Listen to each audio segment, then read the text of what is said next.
Hello, and welcome to the two-man power trip of wrestling on the latest podcast. I'm your host, JP John Paz. With me today, very special guest, former WCW and WWF head writer, former WCW World Heavyweight Champion, Mr. Vince Russo. Vince, welcome back. How you doing? Good morning, John. How you doing, my friend? Doing good, doing good.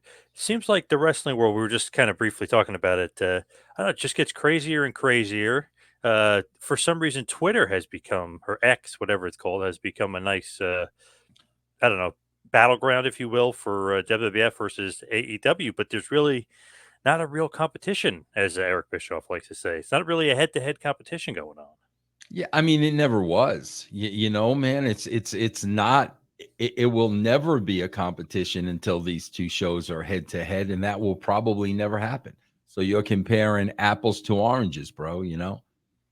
And Tony Khan went crazy on Twitter about Hook and Jinder Mahal, and everyone was saying that was going to lead to more ratings. That's what he was doing for attention for the show, attention for the show. Just the ratings went down, so it How didn't work. how So how would that possibly have led to more Like these are AEW fans making up for Tony, who's making himself look stupid once again. So that's their logic. How would that possibly have helped ratings? I have no idea. That's what they were claiming. That's why he does the way things he does. But I don't know. I don't know if that's the reasoning behind it or the rationale. I think he just likes to say stuff on Twitter. Yeah, I do. I think he has, bro. He has very, very, very, very, very thin skin. And if he has thin skin, bro, he is in the absolutely wrong business. And you can combine that with he needs attention. He seeks attention. So the combination of seeking attention, looking for attention, getting that attention, and then when there are negative comments, having thin skin, bro, this guy, man, bro, the stress that this guy must be going through. Bro, this guy's only 40 something, but man, I could, not knock on wood. I hope this doesn't happen. I could see this guy having a heart attack before he's 50, man. He's got to chill out, bro. He's got to just take take a seat and observe from the background. And I'm just talking about his health, mentally, physically. That has nothing to do with wrestling, bro. I'm talking about the dude's well-being. I've done that, bro. There's a reason that I only worked for the WWE for 5 years. There's a reason. And that reason is Vince McMahon burnt me out.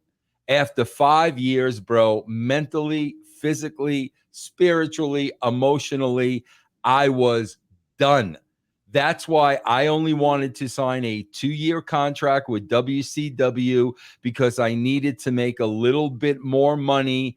And if everything worked according to plan, I would have been done after the next 2 years. Now, of course, you're right in the thick of things when we were talking about head to head. Like when people were coming out there, oh, Bischoff did this, and he challenged Vince McMahon to a pay per view. Bischoff gave away the spoilers to the shows, but that was head to head, direct competition. WCW was actually beating them. Obviously the 83 weeks of dominance, but like it's completely different than AEW today. And obviously, you were right there in the thick of things with this competition. Yeah, no, absolutely, bro. And I don't know, man. I see so much Dixie Carter in Tony Khan, man, because I did a whole live YouTube show yesterday, bro. Tony Khan comes across as a good guy, and everybody I talk to in AEW, man, tells me he's a good guy. I believe, bro. People who think I hate Tony Khan are freaking clueless. They are out of their freaking mind. I don't hate Tony Khan at all. Tony Khan does appear to really be a good guy. Everything I hear about him, he's a good guy. And that's why there's a part of me, like when I work with Dixie, that actually I feel bad for him, bro, because he's swimming in a shark cage. He's in way over his head, very, very, very much like Dixie. Man, the only difference is Dixie kind of figured that out a little bit a little bit more early on, so she took more of a back seat. She wasn't front and center doing all the things that this guy is doing. But like I said, bro, like I'm really concerned for the guy's well-being, because he's just in a very, very, very stressful business, and he doesn't seem to be handling it too well. When you look at what's going on in the wrestling business today, I don't know, as far as people keep saying it's hotter than ever, right? Because WWE made more money, but that's just inflation and just the way they went about business. But there's no way it was hotter than the Attitude Era, just because there's so many eyeballs on the Attitude Era. Bro, forget about hotter than ever. Okay, the ratings for the shows just came out for the end of 2023. Okay, Yep. WWE was down 8% and AEW was down 10%. That is a fact. Those are the factual numbers. So, bro, we've said this a million times. Bro, that's popularity. That is popularity. You 10% less people are watching your show, 8% less are watching the WWE. Your popularity has gone down. Now, when you're talking about business and dollars and cents and Saudi Arabia deals and inflation and ticket prices going up and all that shit, that's a totally different story, bro. Nobody is doubting that the WWE is making money hand over fist. Nobody is doubting that. But when your television audience is going down, that means your popularity is going down, bro. I'm not pulling stuff out of the sky and making numbers to try to have an anti-WWE case. I'm just looking at the real numbers at the end of 2023. Now, as far as the Attitude Era is concerned, that would be our topic at hand today, which we're always talking about. Some of the good times, if you will. WWF Capital Carnage 1998, December 6th, London, England, from the London Arena, attendance over 10,400. Now, you are not there for this show. How come? Bro, I never left the country outside of Canada. That's it. I didn't go. I never, when I was active, after 2012, I've been to the UK a couple of times. I've been to Ireland. I've been to Germany, a couple of times. But when I was actively working, I never ever left because I didn't want to, bro. I just didn't want to leave the country. I always, thought about my wife and my family and my kids, and God forbid something were to happen. So I was always able to get out of somehow, some way, those overseas tours. Was Vince okay with that, though? I didn't go. He didn't fire me. So, I guess he was. Yeah. How do they do creative, like when the head writer is not there? Is this just something where they just have everything printed out and you're giving Yeah. them something? Are you on the Everything. phone with them, or? I never on the phone with them, bro. Everything was, written out and ready to go.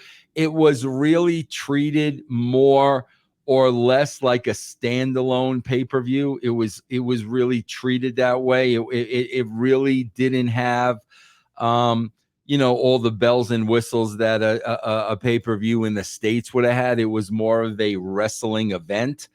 But yeah, man, we would just write the show and send it over with them. And, Bruce would probably run a lot more things. And, that was it. But yeah, bro, I was not at this pay-per-view. And Never. bro, not only was I not at this pay-per-view, I could tell you right now, I've never seen this pay-per-view. Wow, you're the head writer. You've never seen Never seen it. your work. Wow, weird. Never seen it, bro. Wow, why not? Well, because, bro, like I said, it's written more or less as a straightforward wrestling pay-per-view, and my focus is on television.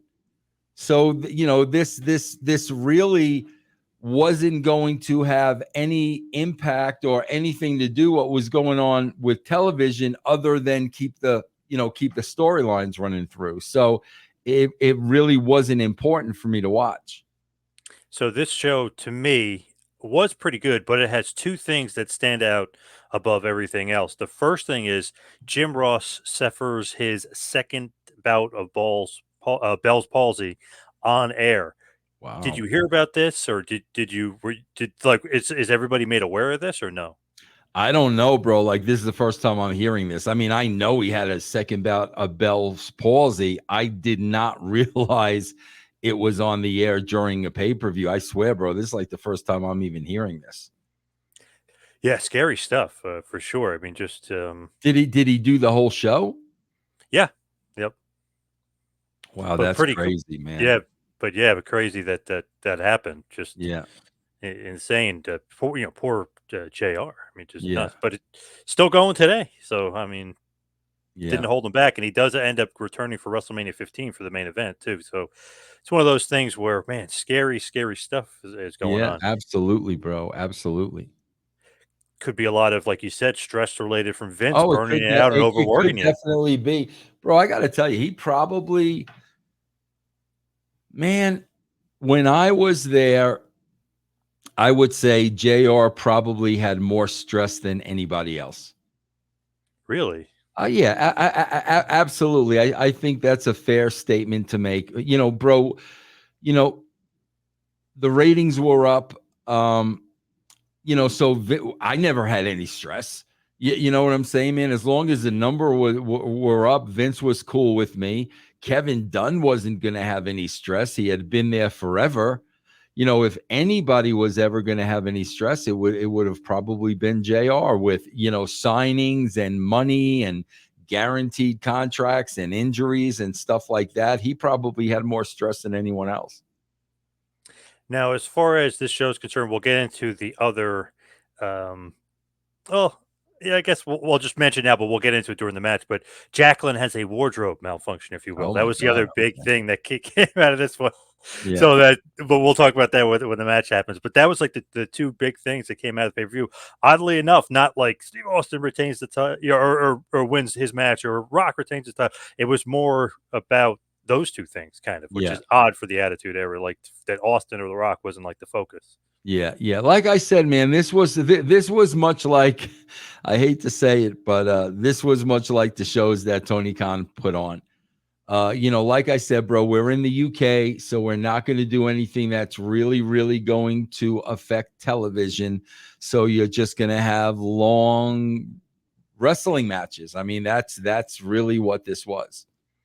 And I noticed too, because I went to a house show. Actually, it was a heat taping along with some dark matches around this time in December of '98. It had to go there. It was in Philly. Had to go there so you get the paper to order the WrestleMania tickets, which was in Philly for WrestleMania 15, old school style. Like you literally had to go to this show to get the Yeah. tickets to pre-order, and we got the tickets so early and so well from going to the show. We ended up getting first row for WrestleMania, and at Wow, that that's point. awesome. Yeah.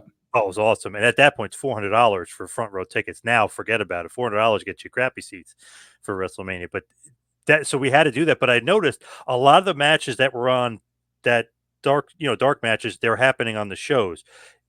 That's like a thing back then, right? I mean, you Oh, you kind yeah. of work through your matches, right? Absolutely, bro. That was kind of like a rehearsal, where you were booked with the opponent that you were going to be wrestling with, just to really, really, really get the match down. Absolutely. And it was great too because not only did we secure those tickets for WrestleMania, we get the front row, but all this cool stuff. We also get to see Austin in this four-way match. And the best part was, and it's so funny because everyone's like, "Oh, was this match great?" The memory me and my buddy have of this was Austin literally gives Vince a stunner. This is a dark match for after a heat taping, so like Vince is on it, which is amazing. Shane McMahon comes into the ring like 15 times. He drinks a beer. Austin pretends he's going to drink a beer with him. Stunner. He rolls out. Big Boss Man comes in. Stunner. Shane goes back in, tries to calm him down. It just was so much fun. It was just hilarious. Man, The that's crowd was great. going nuts. It's one of those Yeah. things where like Austin's feeding off the crowd, so you could just do one stunner and it's over. The crowd wasn't content with one; they wanted like Yeah. 15. Shane goes back in, stunner. Boss Man, Bro, stunner. I Vince, stunner. I gotta tell you, man, bro, I remember this vividly. Bro, the boys would love that time, right after the show was over and we were off the air. They loved that time, bro, because they did whatever they wanted to do. They were feeding off the crowd. It was all creative. Nothing was scripted. They loved the time when the match was over and they were just playing for the house. They loved that stuff, bro. To me nowadays, like you go to a show, you gotta get out of there. I want to beat the traffic. I want to whatever. Back then, even when Hogan was wrestling, I want to see him do the pose, whatever. Austin, you stay late, you want to see him drink, you want to see him stunner people, and want to see what else he might do because he was there for the crowd. Like I mean, everybody they're packing up, the camera guys leaving. I mean, he's hanging out with the crowd, drinking and doing stunners all night. They love that stuff, bro. Absolutely. Yeah, it's like you said, Chris, you're going to see John, I'm sorry. You're going to see one of your favorite bands. You're not going to freaking leave to beat the crowd. I'm going to stay there till that last note is played, man. And Yep. and that's the way it was. But those guys, from Taker to Rock to Austin, Mick, whoever was involved, they loved it when the cameras were off. Are you guys still there? Like not this show per se, but like other shows. Are you there all the way into the end, or are you out of there? And Oh God, no, bro. Austin basically comes backstage. He's by himself. Bro, I am there to the very end, shaking everybody's hand and thanking them. Thanking them for the show. Every single TV, that's what I'm doing. Because I would imagine a lot of the wrestlers were gone, right? I mean, Austin's probably walking back. There's not a lot of wrestlers left. Well, no, bro, back then, you did not leave till the show was over. Absolutely, no, absolutely, bro. All that stuff happened, really like at TNA. Forget it. But by the time I was at TNA, everybody was gone before the show was over. Back then, bro, nobody left until the show was over. Nobody. When you're looking at the guys that like stay late or whatever, like the guys for the fans, it's always like I don't know. To me, it's always like the biggest stars. Austin Hogan, like those guys always are for the fans. Like, hey, you guys paid to be here. I'm going to give you, the time of your life. Like this was 1998. Me and my buddy still remember. Like, oh, remember when he stunnered Shane and Shane thought he was giving him the beer. Like, after stunner after stunner. It just you remember stuff like that. It's great job by like the biggest stars ever. Oh, absolutely, bro. I mean, no question about it, man. They really appreciated, their spot on the card, and they knew they were on the card because of they were in that spot because of the fans. They knew that, bro. They understood that. Now this show's in the UK. You're not going to the UK. I mean, that doesn't really matter. It's just business when you're at home, just business as usual. You're just working on the next show. Yeah. This won't affect what you're doing going forward, basically. No, not unless there's a serious injury or something like that. Outside of that, it's not going to affect anything I'm doing. So let's start off just with the dark match. Draws defeats Mosh of the Headbangers in 6 minutes. And then we start the show. The first match is Gangrel versus Al Snow with Head. Gangrel gets the win in just about 6 minutes. The thing is here, Edge helps Gangrel. The brood is going on here. So Edge helps Gangrel, and and then he helps Gangrel win the match. Edge basically is he's just there at this point. I mean, he's getting a little bit of a push. You're giving him a little bit of time here, but basically it was kind of centered around Gangrel and your buddy Al Snow. Yeah. Well, bro, that's the thing. Like, come on, man. Al Snow with Head. It wasn't important whether he won matches or not.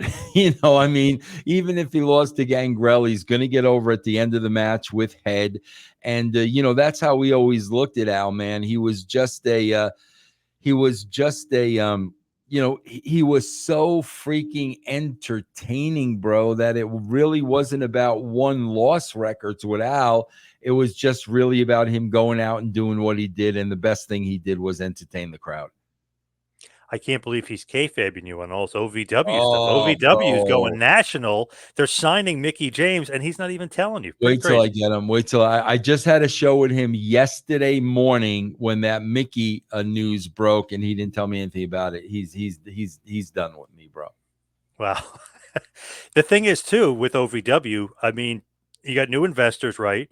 You've got Mick Foley showing up on the show. Now you never know who's going to show up. Now they signed Mickey James. It seems like they want to spend some money and really have this thing, get launched off the ground after the Wrestlers documentary. Yeah, and that season 2 is going to be good. Is important. I can't imagine them not renewing that show because now And bro, maybe this is the way they're looking at it, and maybe this is part of it.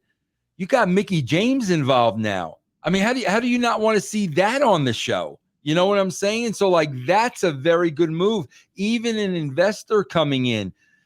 These are all good moves for a Netflix to give the green light to season 2. So I think they're having Mick there. You know, these are all things to get that season 2. Bro, the only bad thing about this is they don't own the rights to that show. Oh, So they're getting paid to do that show, but they don't own that show. So the first season, bro, they did not get paid a lot of money. So, you know, Netflix and the production company who's producing it, bro, they're really in the driver's seat because, you know, they're gonna offer Al and OVW, you know, they're gonna offer them whatever they're gonna offer them, and bro, it could be peanuts because they're not in a position to say no or negotiate because they'll just go do it with another wrestling company. So that's the only thing, bro. It's like this thing, as great as it was, and it put OVW on the map, and you know it was done beautifully. They really didn't make a lot of money from it, and like I said, bro, not owning the rights to it, man, I just hope they make some money from this. Now, was it more about the exposure as far as doing the first season and not getting paid? Like, did they want, because it worked, obviously, the exposure that did work. Was that the whole gist of it? Well, obviously, bro, for that first season, you're not going to turn a deal down. I mean, if they're offering you to do this show, there are no negatives. You definitely, and bro, you know, that is what happened because, you know, since that show, like they've sold out every show. Yep. So, you know, no, that's awesome, bro. And that worked. And they're making money that way. They're going to be making money off of merchandise. They'll make money that way. If they want to take this around, you know, the country and tour, they can make money that way. But the actual show itself is not going to make OVW a lot of money. They've got to take advantage of being on Netflix. And I think that's what they're banking on right now.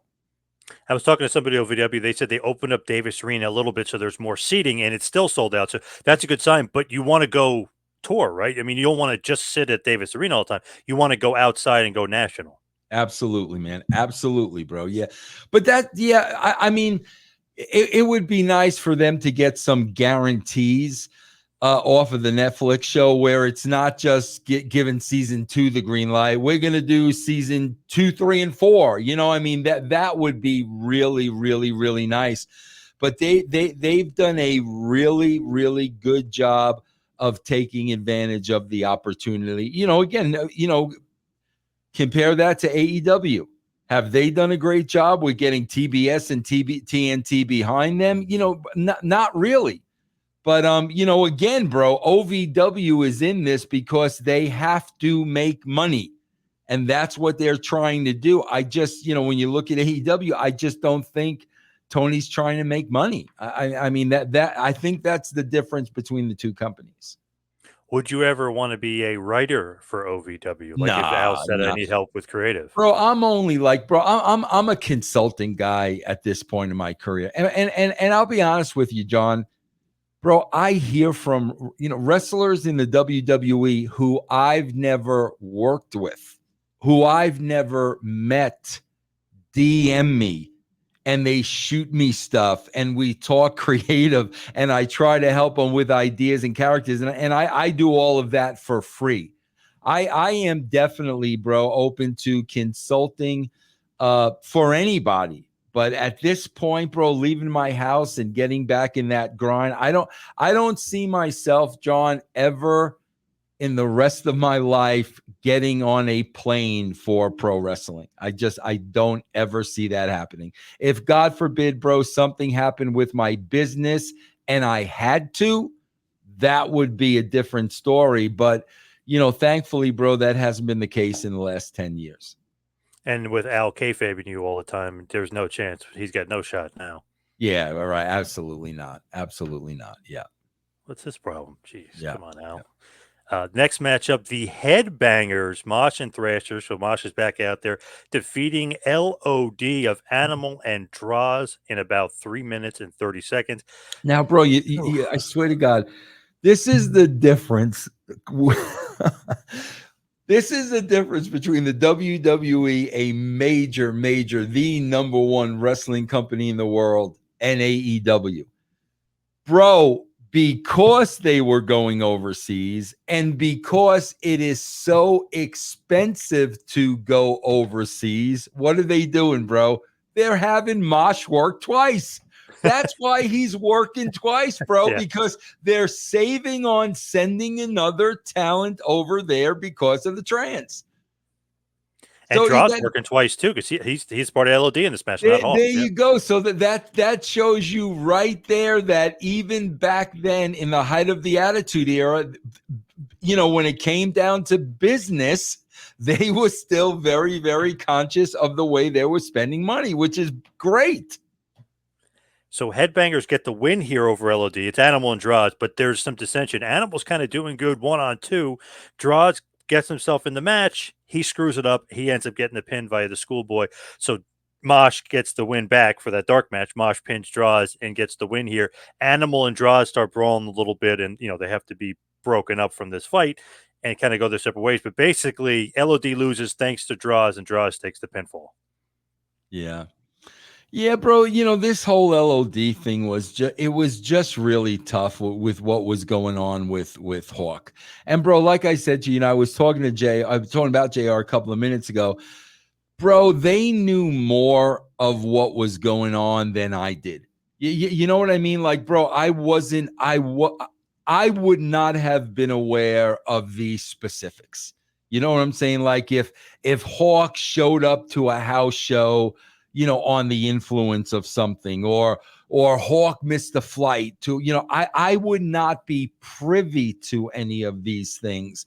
So while I'm writing this story, I know there's a problem and I know there's an issue and I know that I really can't get invested in this because there's some problems in the office. And bro, I'll be honest, John, like I would, these are why wrestling marks and even dirt sheet writers piss me off, because like they have no idea what everybody's job is. You know what I'm saying, John? Like, John, I would never ask because it was none of my business. If Vince wanted to tell me or JR wanted to tell me, they would tell me. But I would never ask because that was not in my lane. You know what I'm saying? So like, whereas I know there are issues and problems. I don't know specifically what they are, but I also know this is a program that really is not going to go anywhere. And it's just one of those things where, man, if Hawk can right the ship, I know that they're older now here in '98, but they're still Legion of Doom. They still get the big pops. They're still gods of wrestling. So, man, if they could just right the ship, it would have been great. But now they're just kind of being Absolutely. used to get other guys over. Yeah, I mean, absolutely, bro. 1000%. 1000%. And that's the thing, bro. When I was booking with Vince, like, I got to know Vince so well that, while I'm pitching my show and my ideas to him and he's reacting, like, by his reaction, I know if there's a problem with something or not. You know what I'm saying? Like, bro, like I said, man, I was the biggest fan of Ken Shamrock. I would have loved to see Ken Shamrock in Austin and all that stuff. But, while I'm writing and I'm pushing Shamrock and, Vince is sitting there with me, he would just say something like, Vince, don't concentrate too much, don't concentrate too much of your time on Shamrock because we're currently negotiating or something like that. That's all he had to tell me, bro. And I never fought back or pushed back or anything like that because that was the business end of it. You know what I'm Yep. saying? All I'm concerned with is what am I doing with the players you give me? That's all I'm concerned with. Next up, Val Venus defeats Goldust in 5 minutes and 30 seconds. After the match, Venus does kind of cheat to win, but after the match, Goldust gets some revenge, gives us a nice little shattered dreams to get maybe to get some heat back, but really to kind of just like pop the audience after Venus just cheated to beat him. What do you think about Venus and Goldust here at this point in '98? Oh God. How long has Val Venus been on the scene now?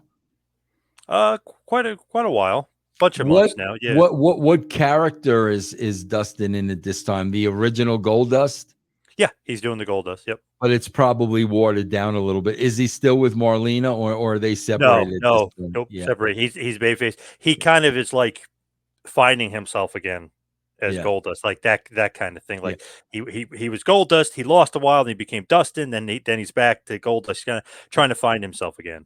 Bro, the great thing about this is when you have established characters, they are draws. You know what I'm saying? So, like that crowd in the UK, they want to see Val Venus and they want to see Goldust, even if they're not at the top of the card at the time, even if they're mid carders.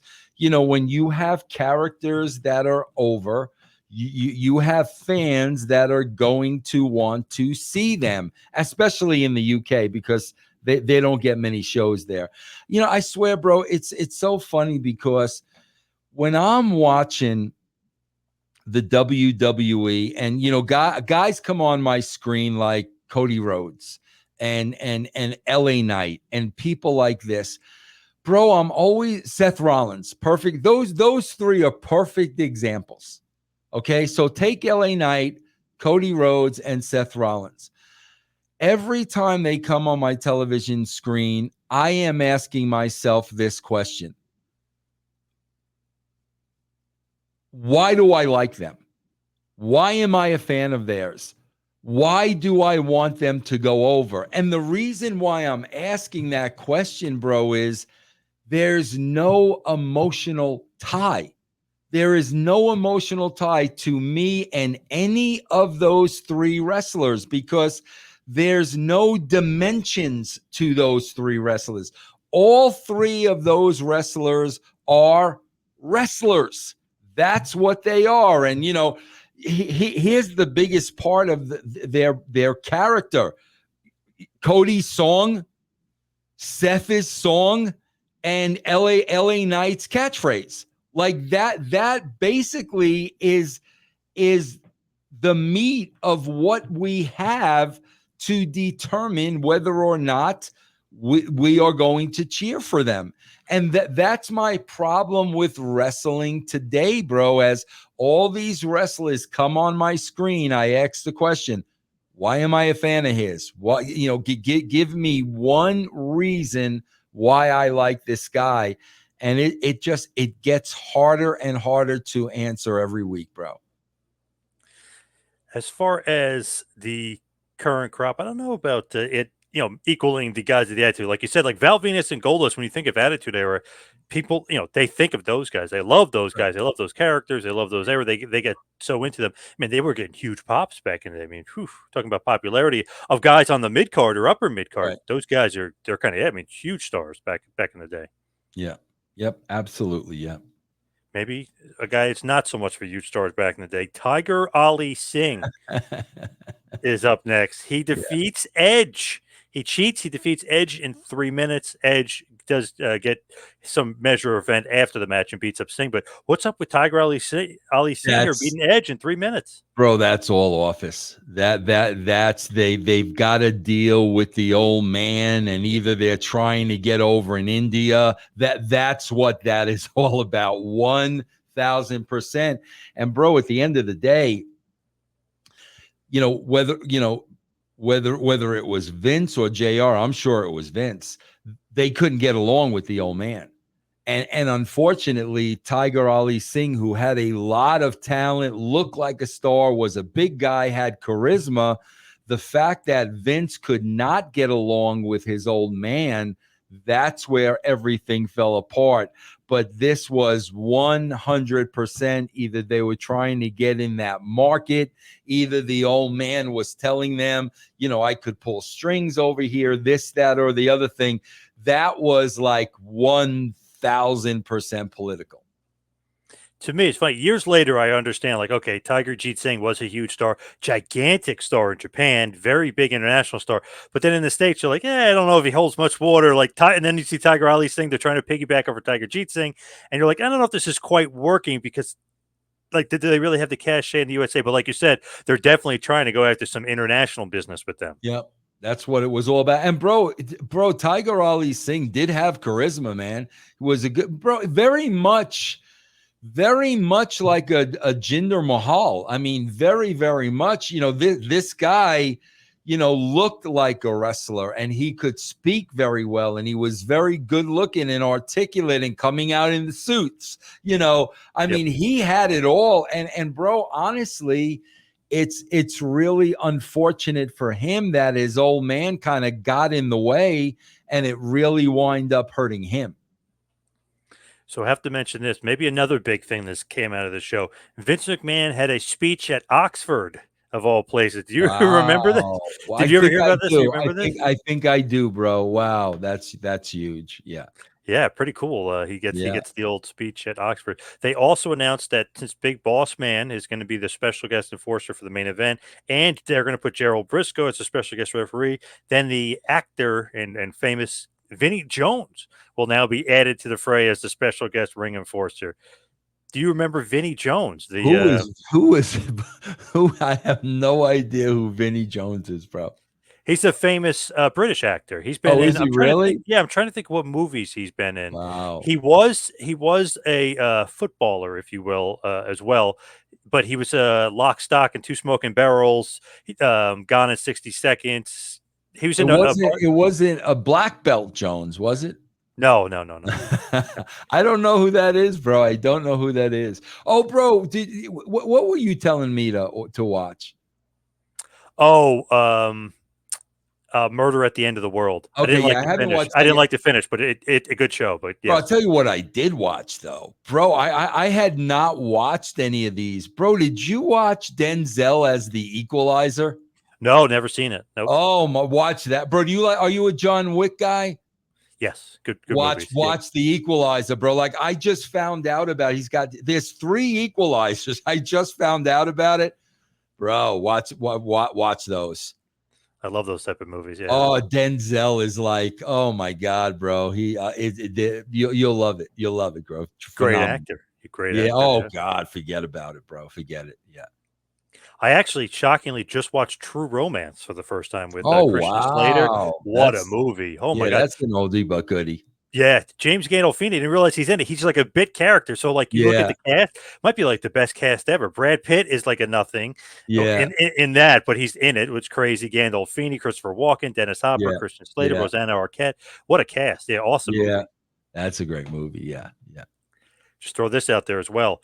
Why is there a change in the main event or co-main event, if you will? It was originally slated to be The Rock versus Triple H, and they say it's going to be switched. Triple H is going to fight Jeff Jarrett, and The Rock versus X-Pac for the WWF Championship. Do you remember why they made a change here? Tell me what it was again. Tell me that again. So it's The Rock versus X-Pac, but originally it was supposed to be The Rock versus Triple H. So Triple H is not working? He's wrestling Jeff Jarrett instead. Well, I don't know, bro, because immediately I would say somebody was hurt. You know what I'm saying? That's what I would say. Immediately somebody was hurt. But if they're just working somebody else, then it's not an injury. I don't know, bro. I don't know. I have no idea why they would switch that up. And The Rock and Triple H worked all summer against each other, so it kind of made sense that they would continue the feud here. But for some reason, it's X-Pac taking his spot. Yeah, I don't know, bro, because it's like, bro, like one thing about the boys is very rarely would they let heat get in the way of business.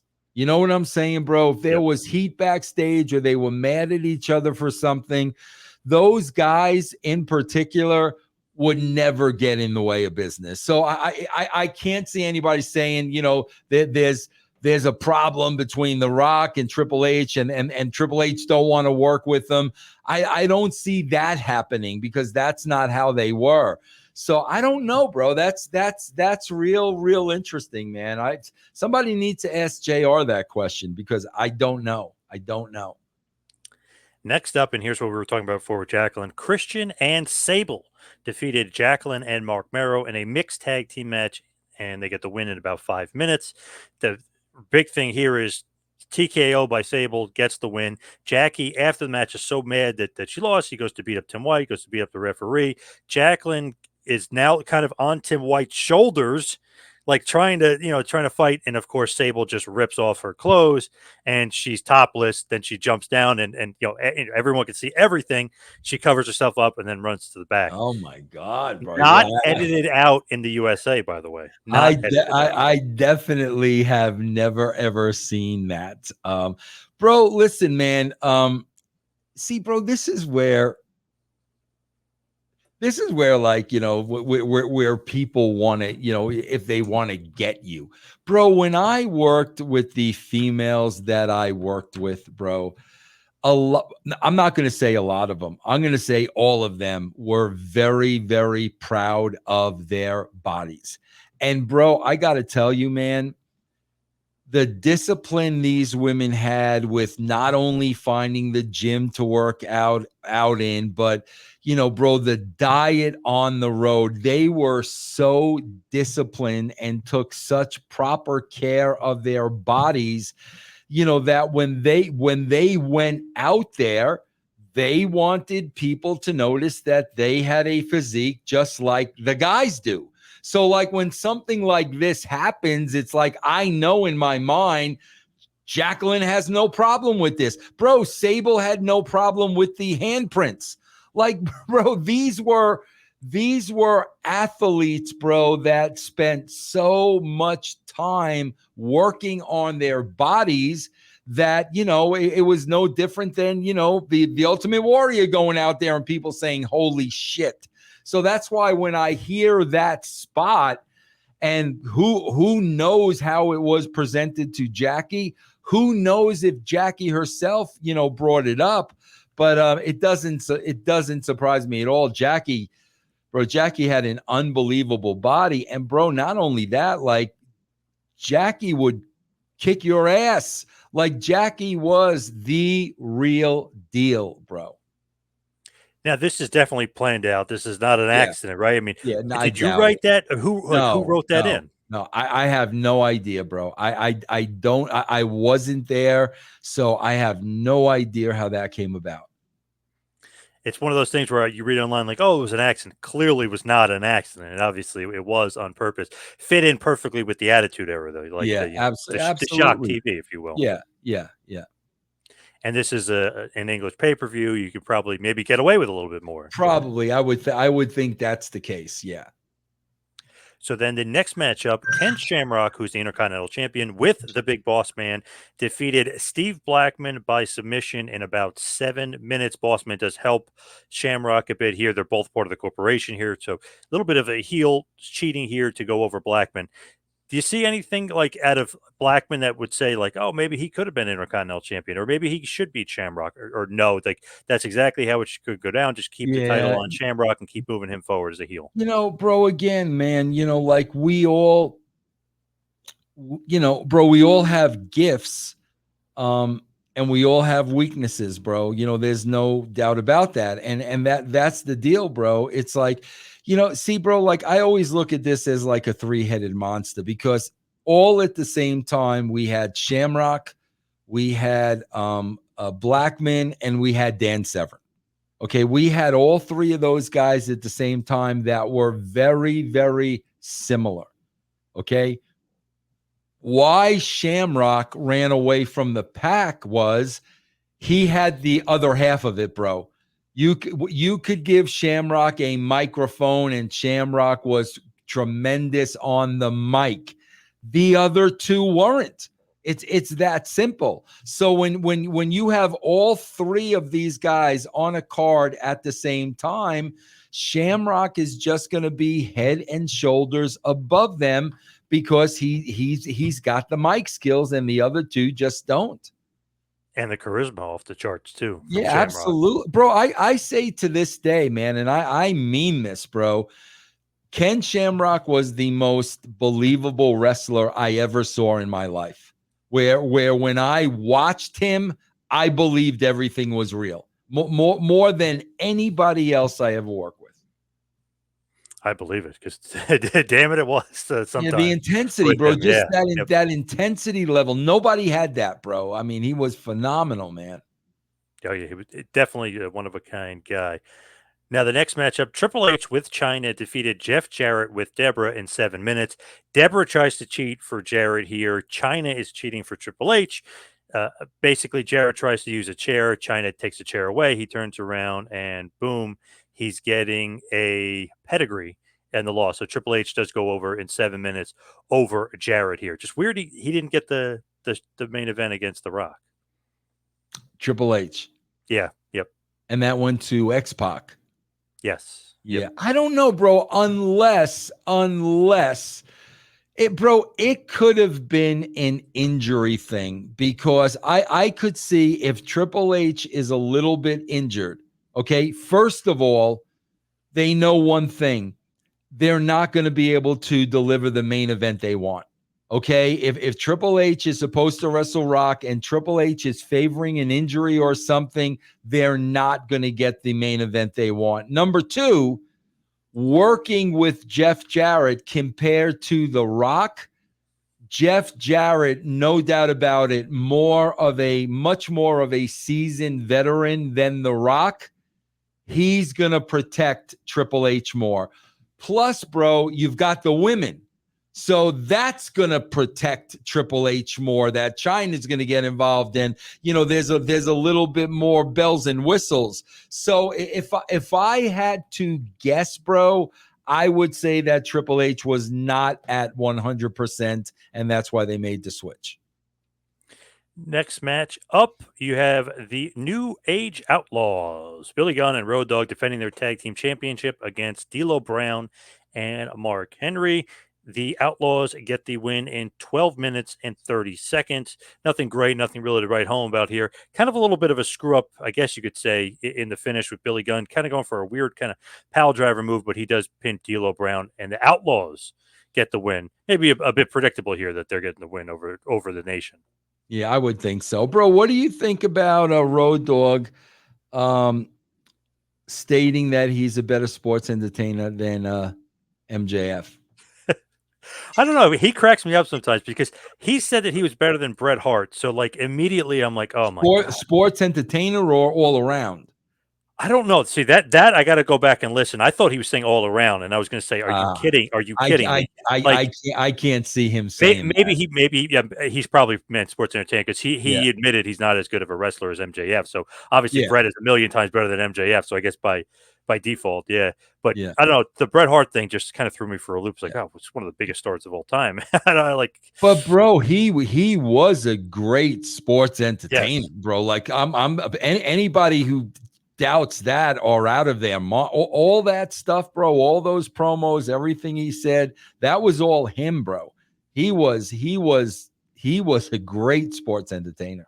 I tend to give the Attitude Era and guys of that age like the one up over the guys of today. Well, just because like I can really remember everything Road Dogg said. Oh, you didn't know your ass better call somebody. Like, everybody knows that. Oh, it's Road Dogg. Oh, Billy Gunn. Like, so can I remember anything that MJF says? Maybe just that thing, I'm better than you, but he took that from CM Punk. So it's like, I like maybe Road Dogg just because I can remember everything he said. You know what I mean? I remember him vividly.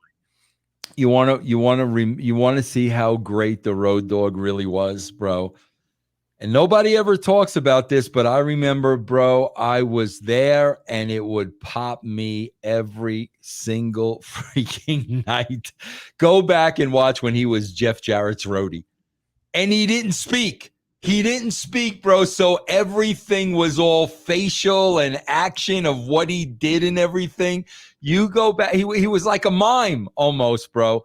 You go back and watch him as the roadie and then tell me the dude wasn't a great sports entertainer.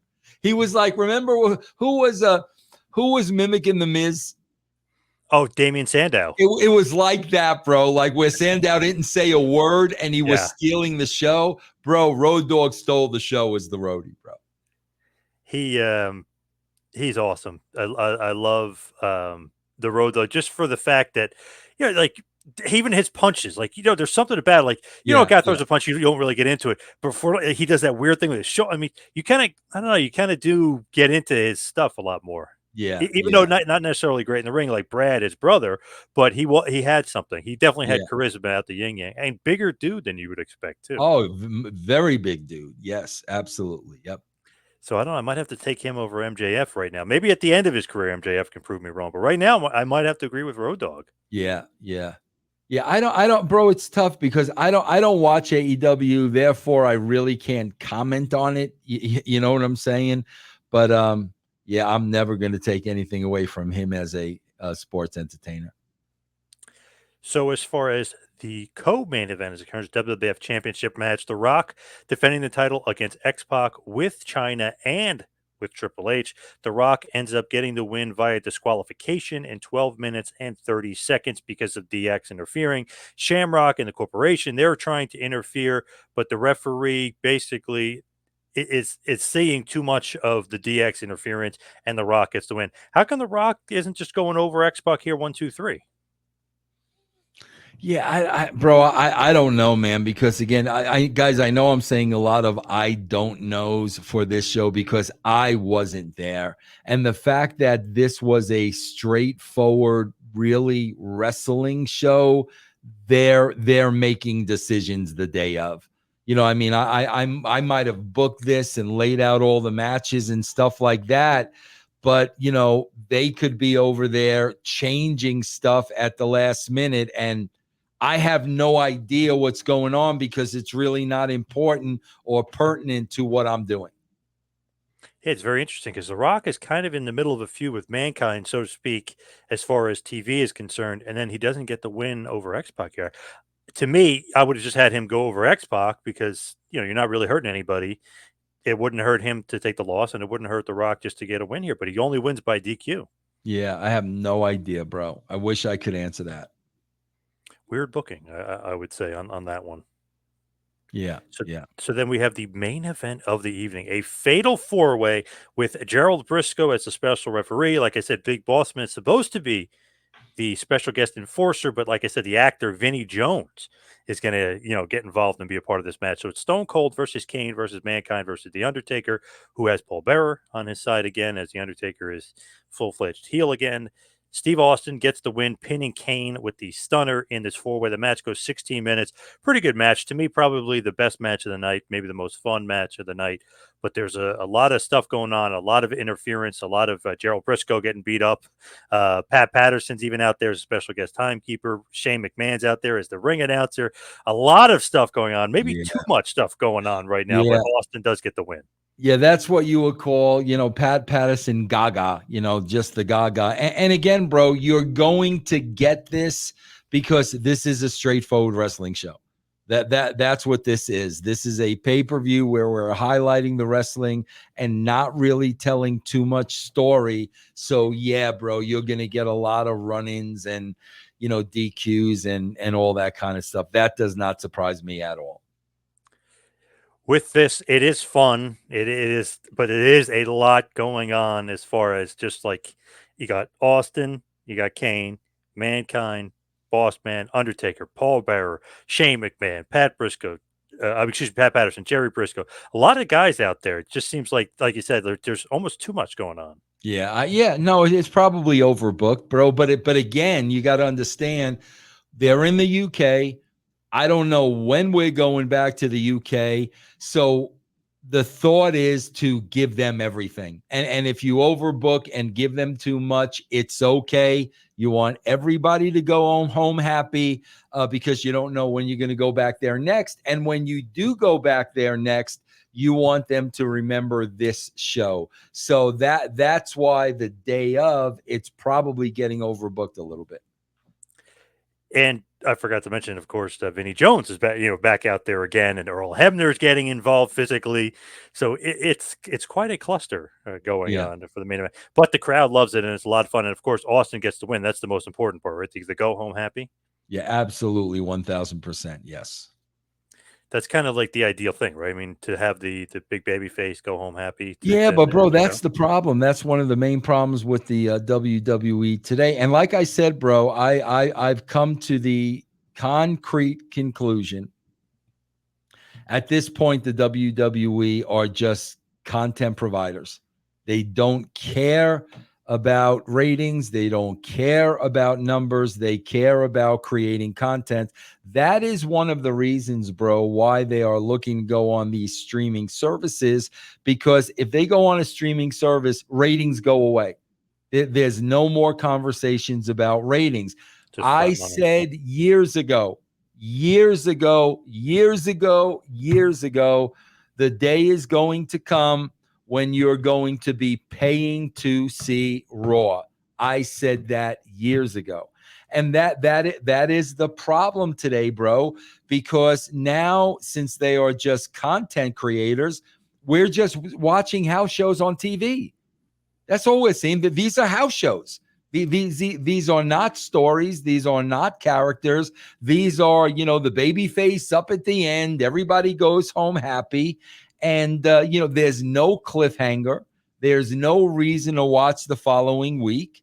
And it's just basically because I believe at this point they are just content creators. And is that okay for this show here, like as far as Capital Carnage, because it's just a UK pay-per-view? Oh, Is it okay to do a absolutely. show like that? Bro, if this show is in the States, I'm there. Storylines are continuing, but this is really a standalone wrestling show because it was in the UK. Is this show just like one of those things where it's just a fun show? That's all it needs to be, because Yeah, you got Rock Bottom coming up, and that's really the focus. This just needs to be a fun show. 1000%. Bro, if Vince needed me there, I would have been there. I did not need to be there for this show. To me, good show, fun show. I know there's some mixed reviews about it online, but I liked it. It was fun, and anytime you get that kind of cluster at the end with Austin, I just think, Yeah. I don't know, it's just fun. I'm not expecting, what's going to happen with Vinny Jones? Is he going to be a part of it? You know what I mean? Like, it's Right. just fun. And just like looking at it overall, you wouldn't really rate the show. You just say, thumbs up as far as just looking at it just for what it was. Bro, from what you're describing, if the people went home happy, I think it was a success. Because that was the intention going in. And just to kind of put a button on the Tiger Ali Singh little thing there with Jinder, how you mentioned before, I just think it's funny that Jinder now kind of got more popular after all this stuff going on. Former WWF champion kind of deserves some accolades instead of people dragging him down. See, this is how I do things, bro, which will never ever happen in 2024. Bro, if you notice, we've seen Jinder first of all, let me just say I'm a big fan of Jinder, always have been. Bro, when they put the belt on him, he did everything right. He did not drop the ball. He did everything right. Whatever political reasons the belt was taken off, I don't know. I don't work there.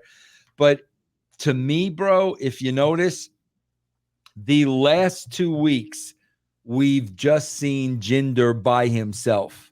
We have not seen those other two dudes. What are they being called? Indus Bro, if I'm right, if I'm writing this show, Indus is showing up and they are screwing Rollins and Jinder is going over. That's what I'm doing.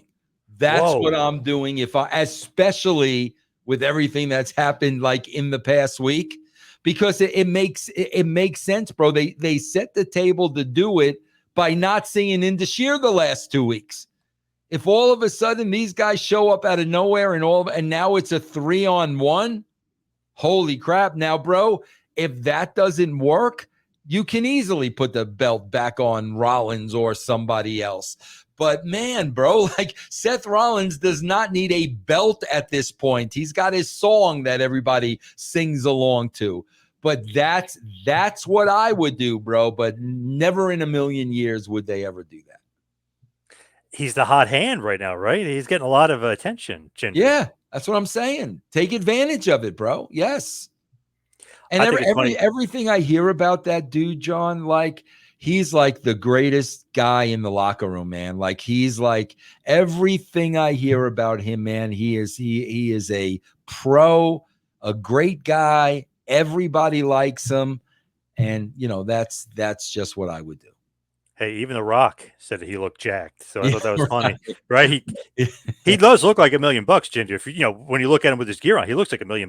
Bro, come on. When last week when he's in there with the ring, when he's in there in the ring with Seth Rollins, if I am a casual fan, bro, and I'm just clicking along and I come on to this, I'm thinking Jinder Mahal would destroy Seth Rollins in a match. Just looking at the two of them in the ring.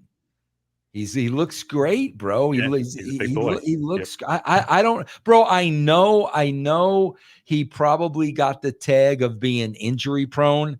He was getting hurt a lot. I know that, but outside of that, bro, this dude is a bona fide star, man.